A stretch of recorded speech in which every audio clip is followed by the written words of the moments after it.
Në situata e sigurisë në vendin tonë, përkatësisht respektimi i ligjit mbi sigurinë dhe shëndetin është jashtëzakonisht s'ka qenë asnjëherë më e rëndë që nga pas lufta po flasim. Në këtë vit, ne vetëm nga janari i 2025 deri në fund tetorit 2025 i kemi 29 raste të vdekjeve. Dhe nga këto 29 raste të vdekjeve, 70% të rasteve janë raste që kanë ndodhur në ndërtimtari dhe fatkeqësisht kemi punëtorë që kanë vdekur që nga mosha 23 vjeçare deri në moshën 45-50 vjeçare. Hala më e rëndë është ajo sepse gjithë ky numër i madh i punëtorëve të vdekur, asnjë iniciativë as nga qeveria, as nga inspektorati i punës po këtë ne nuk e shohimi, dhe është një shqetësim i madh të cilin po e përjeton sindikata dhe institucionet tjera nuk janë duke bërë asgjë lidhur me këtë rast. Ne në fakt sa na ardhon rasti, normal që përmes apeleve tona i kemi thirrë punëtorët pasi që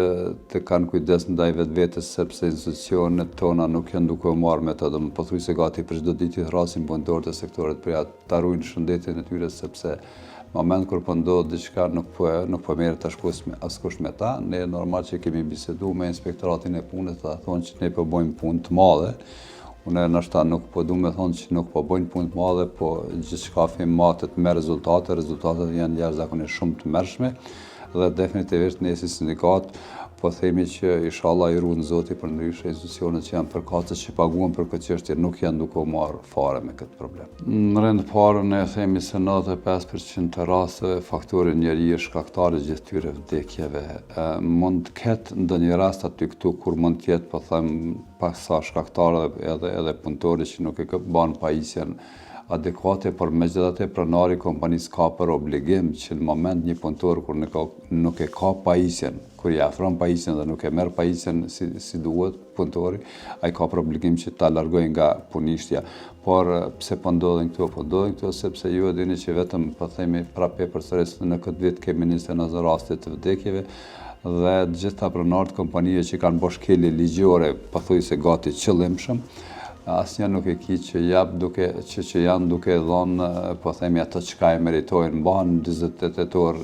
mbrenda dhe pas 48 orëve të gjithë i ki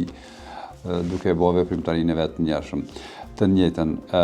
inspektorët thuhet në disa raste kur ne 2 herë e kemi ndërprer punimet, por çfarë ndërprerje të punimeve ki kur për shembull për shkak të mos respektimit të mjeteve të punës, gjithësisht mbi ligjin dhe sigurinë punë, pronari i kompanisë dënohet me 50 euro 100 euro që në fakt për ta nuk janë kurrë hiç dhe ai ndoshta edhe mbrenda ditës nëse 5 herë dënon ai prap ka me vazhdu tutje. Për të përmirësuar kjo situatë në rend të parë, faktori kryesor janë pronarët e kompanive sepse ata duhet ta vërtetojnë rrezikun ose rrezikshmërinë e punëtorëve në vend të tyre të punës. Pas pronarëve domthonë është mekanizëm mjaft i fortë për cilën nëse do të funksiononte si duhet është inspektorati i punës, por pas inspektoratit të punës janë gjyqësia ata të cilët nuk do të kishin me lejuar që pronarët e kompanive brenda 48 orë të lirohen përderisa ne po themi përcjellën punëtorët në vendet po themi në varreza dhe ata bojnë jetë luksi. Kryekput, barra kryesore bjen te pronarët e kompanive. Ne shohim raste në teren sa që vdesin këta punëtor, domethënë ekskluzivisht fajtor është pronari i kompanive sepse punëtorët shpeshherë nuk e dinë aspektin e rrezikshmërisë të punës sepse rrezikshmëria mund vi për një moment kur kemi pasur rrëshqitje të dheut, kur kemi pasur për shembull kur punëtorët kanë hyrë në katin e 12 dhe nuk kanë pajisje adekuate ekskluzivisht, domethënë fillim dhe mbarim është pronari i kompanisë po flas përsëris edhe këta që në moment kur ne punëtorët po vdesin, po përfundon gjithçka aty përderisa pronari i kompanisë thuajse nuk ka ndodhur asnjëherë. Ne për shembull e dimë që në Bektellenk ka humbi jetën punëtori në vend punishte dhe inspektorati i punës e ka dënuar me 2500 euro që unë e kam thënë jeta e një kafshë sot po kushton më shtrejt se sa jeta e një punëtorit. Definitivisht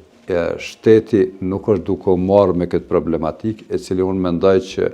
është problemi parsor sa i përket raporteve punëdhënës punëmarrës që të mirët me këta dhe ti detalizon këto sene. Jo inspektor thonë një vallaj unë ja kom ndërprej